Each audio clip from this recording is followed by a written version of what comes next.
કાર્યક્રમમાં જિગ્નેશભાઈ મેવાણી સાહેબ આપણી વચ્ચે આવી રહ્યા છે. આપણા બનાસના બેન સાંસદ આપણા જેનીબેન શ્રી આપણી વચ્ચે આવી રહ્યા છે. બનાસકાંઠા જિલ્લા કોંગ્રેસ સમિતિના પ્રમુખ શ્રી આદરણીય ગુલાબસિંહભાઈ રાજપૂત પણ આપણી વચ્ચે આવી રહ્યા છે. અને આપણે અહીંથી કલેક્ટર કચેરી સુધી આપણે જે રેલી કરવાની છે એ રેલીની અંદર પ્રથમ રોડની અંદર બહેનો રહેશે, ત્રણની લાઈનમાં બહેનો રહેશે, બીજે રોડમાં બહેનો પછી આપણે ભાઈઓ રહીશું. અને આપણે ગાંધીજીના માર્ગે દારૂ, ડ્રગ્સ, અફીણ, ગાંજો અને ચરસના વિરોધમાં ગુજરાતની અંદર બંધ થાય 30 વર્ષથી ભારતીય જનતા પાર્ટીની સરકાર છે.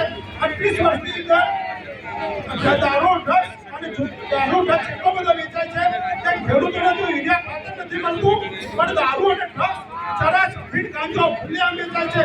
અને વિરોધ પક્ષના નેતા તરીકે અને વિરોધ પક્ષ તરીકે આદરણીય જિગ્નેશભાઈ મેવાણી સાહેબે જે એડ્રેસ આપ્યું છે કે આ જગ્યા ઉપર ચરસ, ગાંજો અને અફીણ મળે છે, તો એમને પકડવાની બદલે એમને જિગ્નેશભાઈ મેવાણી પર ખોટા આક્ષેપો કર્યા છે. જિગ્નેશભાઈ મેવાણી એ દલિત નેતા નથી, જિગ્નેશભાઈ મેવાણી એક નેશનલ નેતા છે. અને એમને જે વાત કરી છે કે આ જગ્યાએ આ પેટ્રોલ, દારૂ, ડ્રગ્સ વેચે છે, તો એમને કેમ પકડતા નથી? 30 વર્ષથી તમારી સરકાર ચાલે છે, તો એમને પકડો. એમને નહીં પકડીએ કારણ કે એમ તમને તરક્કી આપે છે. પણ એક વસ્તુ યાદ રાખજો, આ ગુજરાતના યુવાનોને તમે બરબાદ કરવા બેઠા છો ને, પણ આવનારા સમયમાં આ ગુજરાતના યુવાનો તમને ઘર ભેગા કરી દેશે. કારણ કે યુવાનોને તમે ડ્રગ્સના રવાડે ચડાવો છો. પાલનપુરની અંદર નવા બૈઠકમાં પણ ડ્રગ્સ વેચાય છે. અને એવા 10 એડ્રેસ આપ્યા છે જિગ્નેશભાઈ મેવાણીએ, તો તમે કેમ પકડતા નથી પેટ્રોલોને?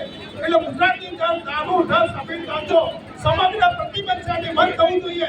અને એના વિરોધમાં આપણે પાલનપુર શિમલાગઢથી બાબા સાહેબ સ્ટેચ્યુથી લઈ અને કલેક્ટર કચેરી સુધી આપણે રેલી કરવાની છે.